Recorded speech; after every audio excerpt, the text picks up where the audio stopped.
通この窓はですね開けて、で2段階調整できるんですよね。このちょっと開けるバージョンと目いっぱい開けるバージョンで、こうやって止まるはずなんですけど、このねアームがちょっと反対側の窓が壊れてしまっていて、開けるんですけど、でここのねどうやら止まるストッパーがね、姉がなんかの拍子に落ちてしまって落ちてきちゃって、結果窓が開けられないっていう状況なんで、バネ1本とかなんですけど、それがインディ727の6000いくらします。こういうね部品一つでもキャンピングカー全部一品一品多分作って大量生産じゃないんで、部品代がね結構高いっていうところが勉強になりました。今日もう一個のね改良ポイントがこちらですね。リモコンドアロック、普通の車はこうだと思うんですけど、差し込んで開けるタイプっていう、軽トラのね古いものなんで、やっぱ雨の日とかね荷物多い時結構不便で、なんせこっちの運転席と助手席がねバラバラなので、人乗せる時こっちから降りたら2箇所運転席とこっち両方手でこうやっていちいち閉めに行かなあかんっていう、いやそれがめっちゃめんどいんですよね。なんで今回これを取り付けてより快適なインディチャンプ号にしていただきたいと思います。多分サイクルキャリアを後ろにつけるんで、多分もうこの辺とかこの辺多分全部ね穴開けると思うんで、ちょっとこの辺のものを一応片しておこうと思います。これももう突っ張り棒で貼ってるだけなんでな、勝丸くんが落ちてきちゃうんで、これはちょっとしまっておきます。ちょっと後ろにあるものをねちょっと片付けてみました。だいぶ買った初期の頃の方に戻ってますね。港南で買った壁紙シールを貼ってるだけなんで、いやかなりちょっと剥がれてきてますね。こっちは何もしてなくて元のまんまなんですけど、ちょっとね半年ぐらい経ってるんですけど、やっぱワンシーズンでもうダメになっちゃいそうですね。これはリアバゲッジドアついてるんですけど、もうほんまにこれは使わないので、サイクルキャリアを取り付けちゃうともうここのドアが塞がっちゃって使えなくはなるんですけど、まあもう使わんしええかと、もう中古で買った時に最初に前のオーナーが多分つけていたので、多分なんか釣り竿とかね屋外アウトドアのものを使う時に出し入れがかなり便利だと思うんですけど、一切僕はそういうのはないので、スタッドレスタイヤの履き替えの時にここからタイヤやったぐらいなんで、この辺にある荷物も多分どかさないといけないと思うんで、運べるものはまあ台車借りられるんで台車に移動していきたいと思います。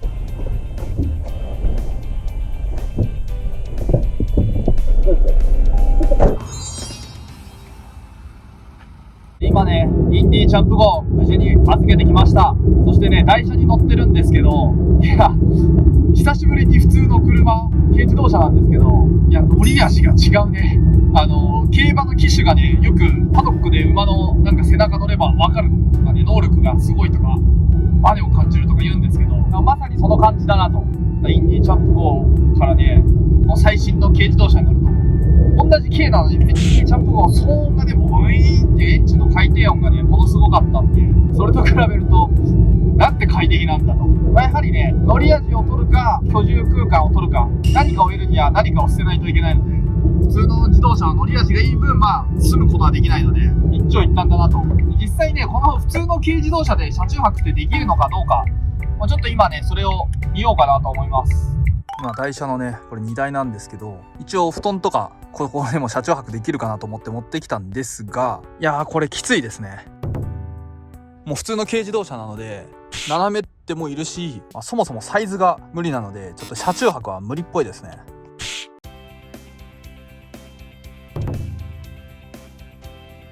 ここアームレストがねこうやってあるっていうのも便利ですし、インディチャンプ号の場合サイドブレーキがあるので、ここのねスペースがかなり無駄だと思うんですよ。こちらにねドリンクホルダーもありますから、なんかねこういうのがねなんか当たり前じゃないんで、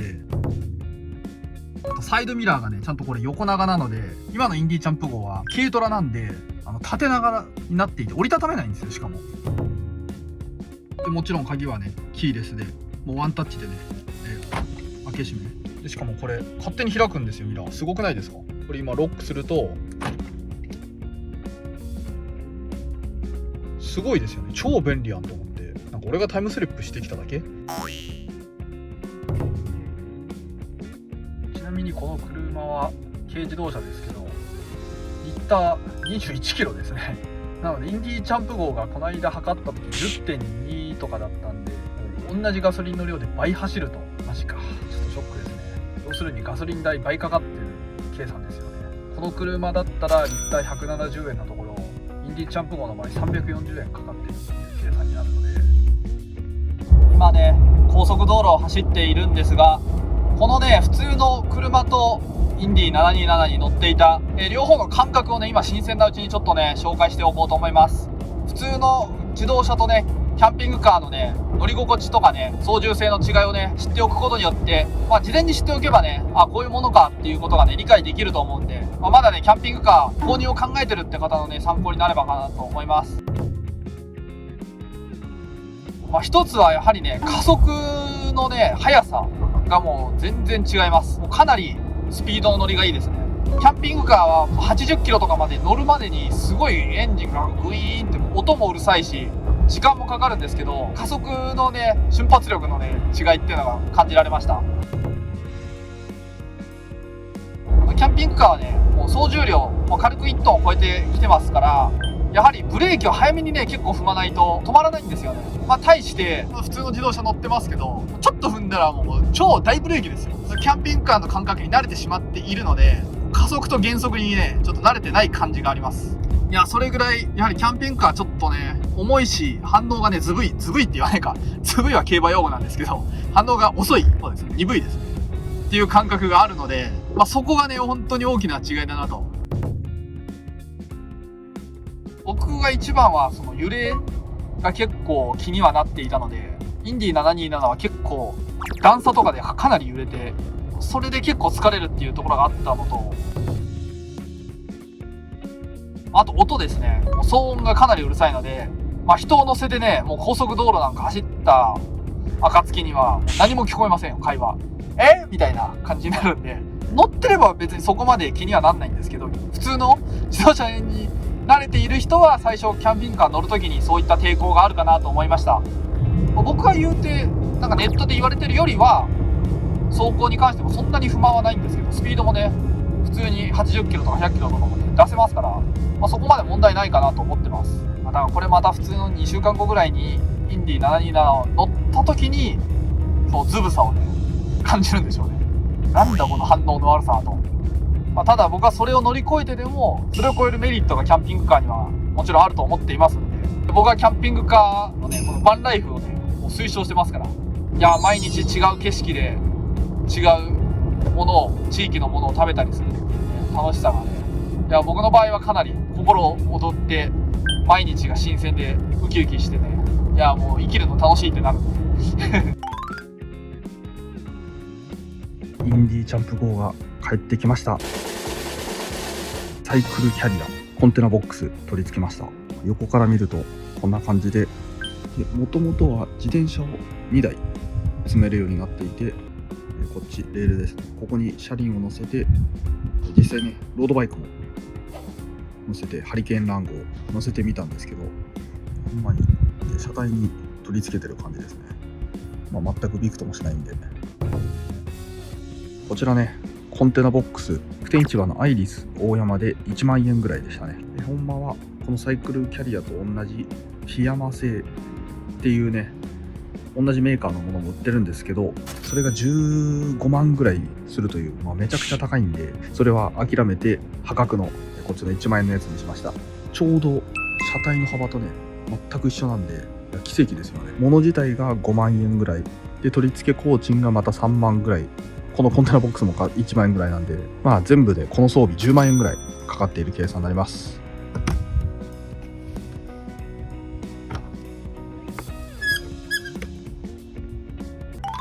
コンテナボックスの中なんですけど、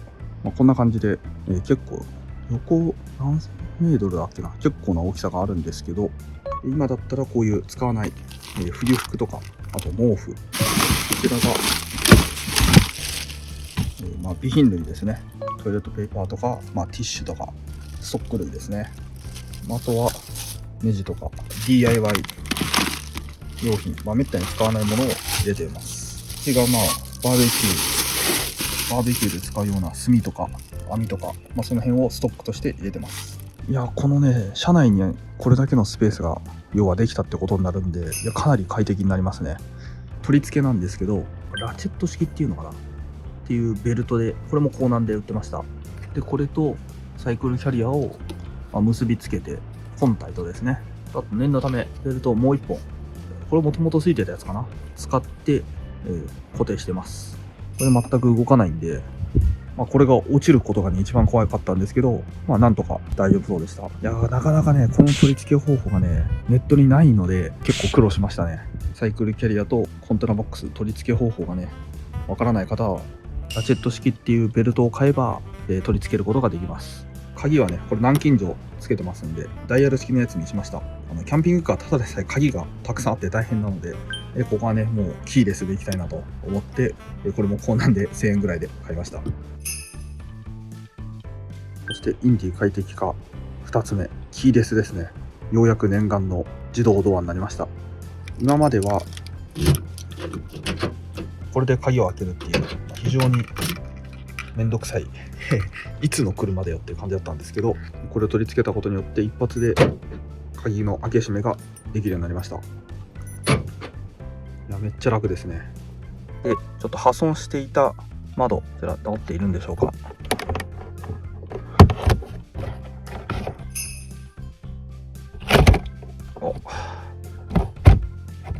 よかった、治りましたね。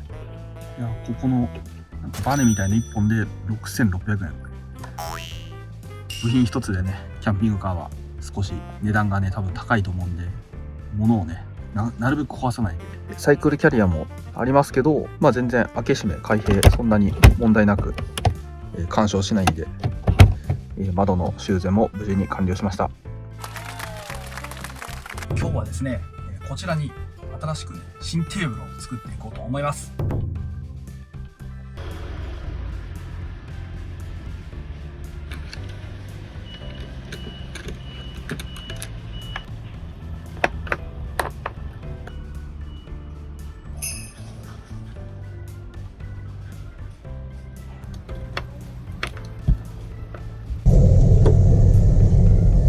これでテーブルレール取り付け完了です。あとはこちらを装着して、でここにかけるっていうイメージですね。なので、ここにかけて、あとは足をこっちですね、反対側に1本足を折りたたみ式のねやつを買おうと思っていましたが、こっちはね足を購入したんですけど、ちょっとねその足が Amazon で頼んだんですけど、購入して1ヶ月経っても到着しないと。 Amazon のカスタマーセンターに問い合わせて電話対応してくれたんですけど、出品者と連絡がつかないということで完全に詐欺られましたちょっとこれだけ今考えて、港南かなんかでまた調達して北海道まで旅立つ日が迫ってますんで、いやーこのテーブルだけちょっと完成させてから行こうと思います。これをね、ドリルで板に穴を開けて、でその後ネジ刺していきます。また港南大活躍です。電動ドライバーなんですけど、こういう感じで下穴もこうやって開けることができますんで、これでもね3000円ぐらいだったんで、しかもコードレス。じゃあねちょっと人生初穴開けていきます。穴開ける、なんかいいな響き。大穴を開けろ。緊張するな。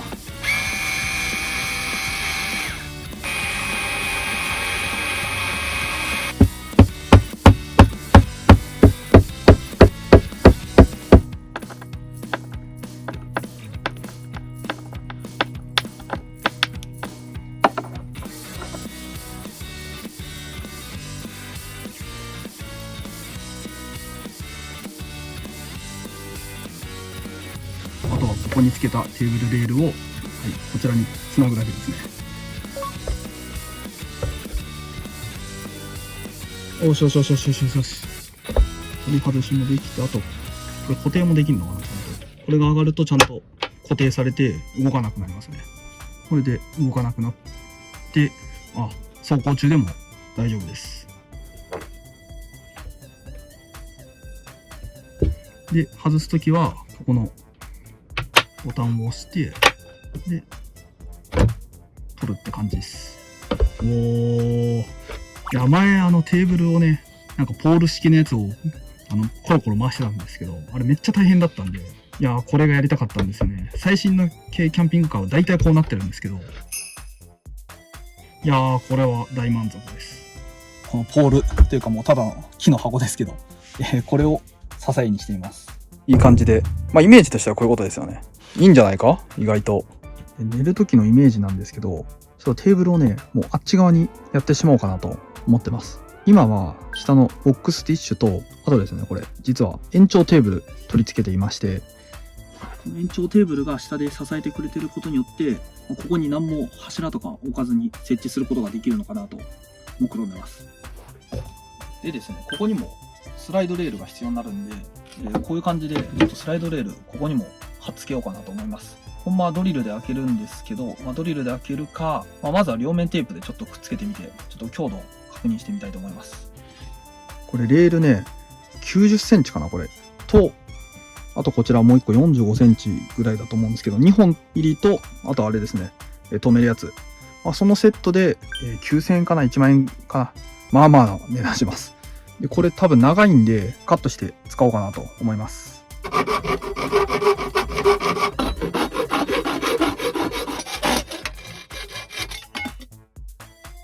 なんとか切断できましたけど、とりあえずベストは尽くしました。でこの端くれの部分をさっきの場所に貼っつけていきます。こんな感じでちょっと仮止めはしました。でもう実際にここにこのストッパーを次はこっちに引っ掛けるって感じですね。なのでこっちにもこうありますし、これさえあればどこでもレールさえあればつけられるっていう感じですね。ちょっともうこのねもう穴開けちゃおうかなと車に。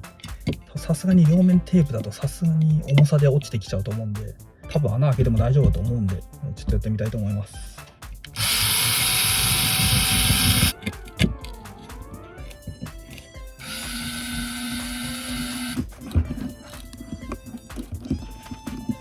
案外簡単に穴開くし、案外簡単に固定できました。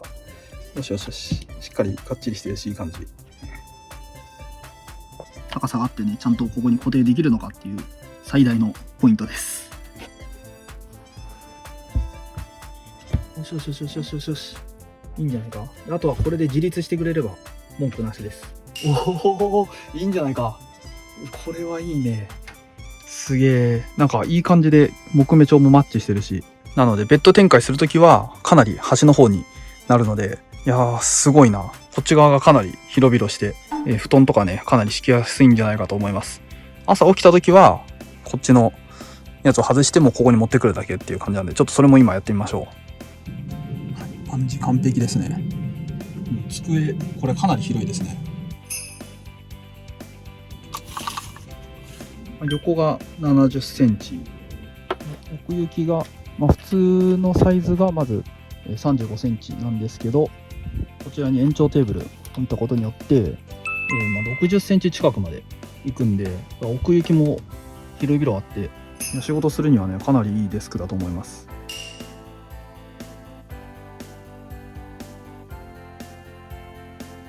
この延長テーブル、楽天市場で5000円ちょっとかな。延長テーブルこっち側にやったんですけど、そうするとですね、寝るときにこれ折りたたむんで、折りたたんじゃうとこっち側にアームレストというかね、延長テーブルが来ちゃうんで、足を伸ばせなくなっちゃうってことに気づいたんで、もうあっち側につけました。これはクランプ式って言って、もうこれで固定するタイプなんで、一回固定しちゃうとね、ちょっと取り外しがめんどくさいんで、このまんまにしてます。これはこれで仕事がしやすいんで、ね、こうやって前に、こういう感じで使うこともできるんで、普通に使うのもありだと思います。あとは折りたたむだけ。これはね、車の中じゃなくても普通にデスクとかでも使えるアイテムなんで、効率よく仕事をすることにすごい趣味があるんで、こういうアイテムが意外と車でも使えるぞと思って今回導入してみました。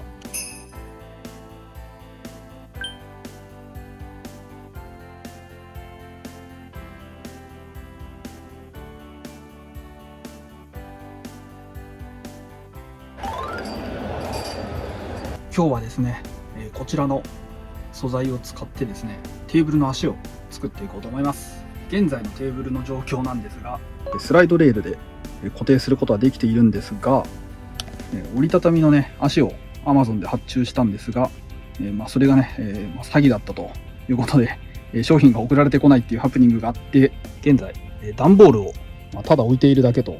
いう状況なので、これ多分移動中とかだと普通に倒れてしまうんで、なんとか固定はできてるんですが、不安定で多分これ蹴っ飛ばした瞬間にこれずれちゃうんで、ちゃんと足を固定したものを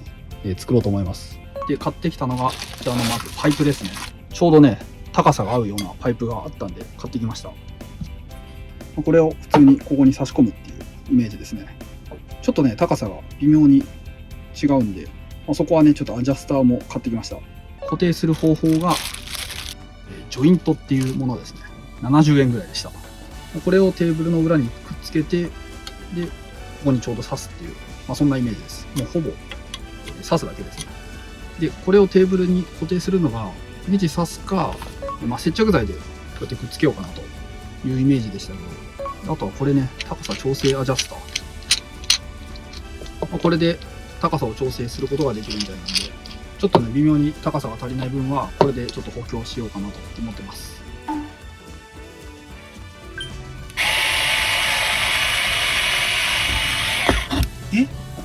貫通しちゃった。うわ。マジか。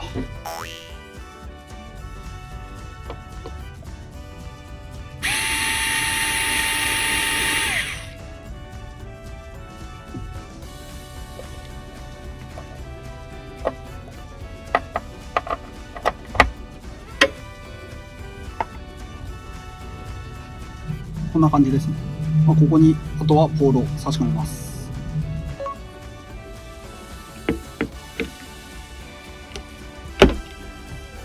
もういいな。ベッドモードの時なんですが、それもこのままでいいかなと。こんな感じで足を伸ばして、下から見るとこんな感じですね。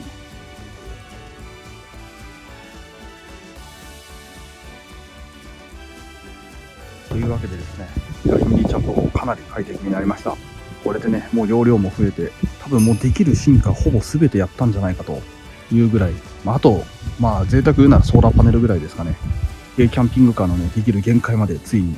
進化してきたんで、またね、このインディチャンプ号と一緒に新しい旅へ出かけたいと思います。いや、楽しみ。